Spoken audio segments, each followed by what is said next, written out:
يا هلا والله، شو اخباركم؟ جاتكم فيديو جديد وحلقة جديدة، ورجعتكم محمد مرة ثانية.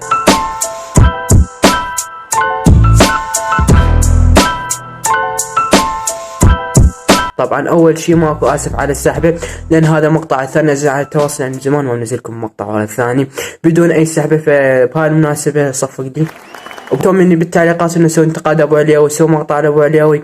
طبعا ولا هو يعني هو تعليق واحد طلبه مني بالمقطع، بس هم صار عندي فضول ندخل على حسابه ونشوفه ونجيب هنا نفسخه ونعرف كل شي عنه. بس قبل لا نبدا انسى لايك، اشترك بالقناه، فعل الجرس وشير المقطع، خلينا نوصل اكبر قدر من الناس، ويلا مليون و600 كي، مليون و600 الف متابع. فخلينا نشوف وياكم هل هو فعلا يستحق هاي المليون و600 الف متابع ولا لا. نبدا باول مقطع نشوف له. يمه مبروك علينا ترند الحية. نزلت الأغنية أبشركم اجتنا نجوم حية أو كنوا بيها حسكل. مبروك علينا ترند الحية. من اول مقطع شفتوه من طبته ومن هاي حركته ومن ضحكته انتم عرفتوا هو شنو محتواه ومن شنو يا جماعة ومن شنو يا صنف. بس انا خلينا نشوف على مقطع ثاني، ما نحكم على الواحد احنا من المقطع الاول، احنا متعودين ما نحكم عليه. فخلينا نشوف وخلينا نشوف ترند الحية، هاي اغنية اللي اسمها الحية، ولو انا ما ادري يعني شنو هذا الاسم، يعني ما القى اسم الحية.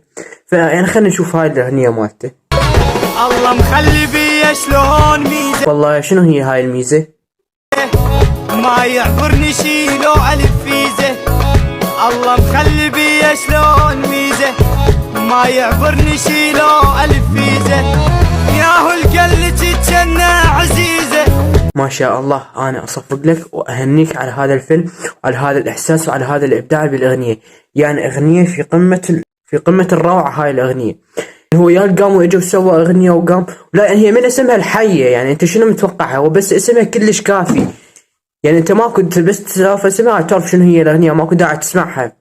هاي الاغنيه الفائده الوحيده منها انه انت اذا تقطع الاغاني وما تقدر اسمع هاي الاغنيه، لان انت بس راح تسمع تلعب راك من الاغاني ومن المغنيين ومن المطربين ومن الفن، وراح تعتزل كل شيء. اصلا هي تلوث سمعي، وانا اصلا ندمان انه انا سمعتها وضيعت ثانيتين ومن حياتي على هاي الاغنيه.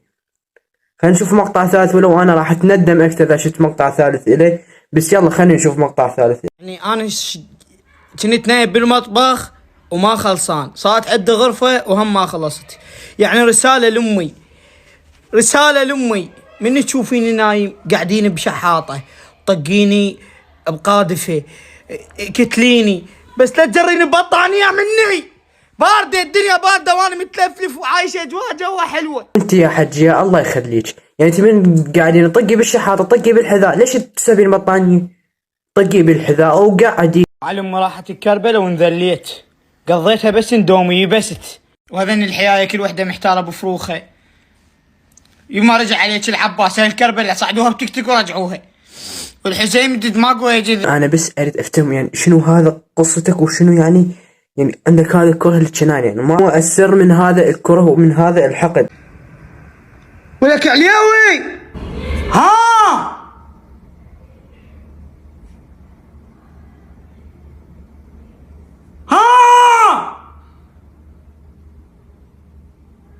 ولك ها امه. لاحظت شغله انه هم شكو شخص تافه بالعراق، شكو صانع محتوى تافه بالعراق يتشاركون كلهم نفس الافكار ونفس المقاطع، مبرمجين على نفس الشيء. هسه يا اخي قلنا لك صار محتوى تافه، صرنا الشيء بس بشيء جديد، يعني صار مختلف.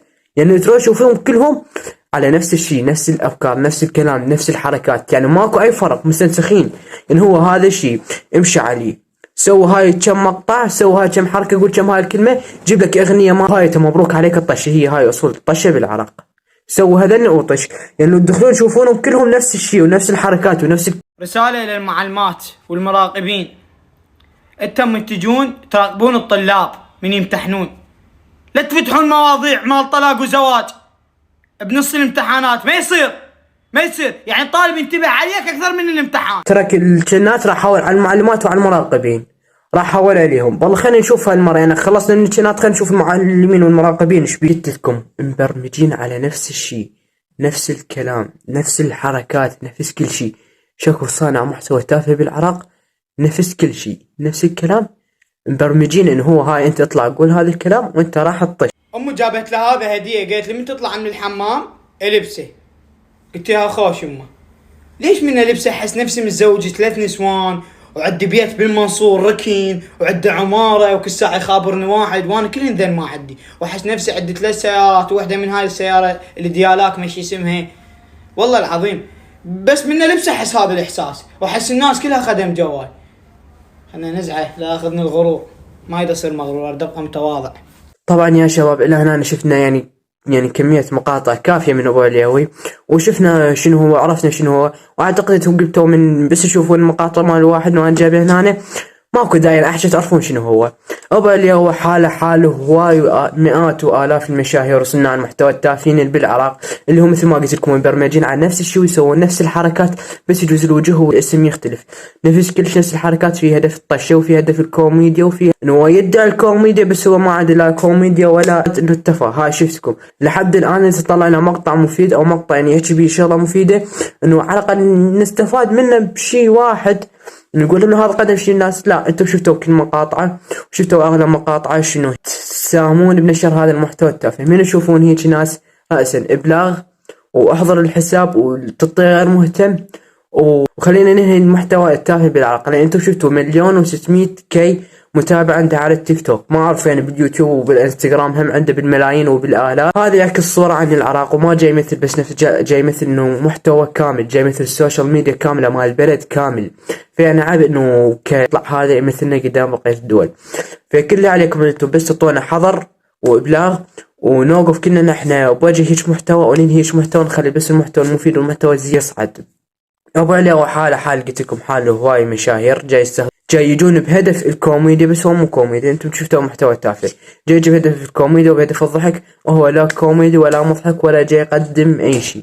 فيا شباب مثل ما شفتوا ابو علي وانا ما راح احكي عنه هواي ولا راح ماكو اي شيء اصلا احكي عليه، انا عرضت لكم فيديوهاته وشوفتكم شنو هو وانتم قلتوا تعرفون شنو هاي النوعيه من الناس. بس الى هنا وصلنا نهاية المقطع، اتمنى يكون يعجبكم، يا رب لا تنسى اللايك، اشترك بالقناه، فعل الجرس، وكان وياكم اخوكم محمد، مع السلامه.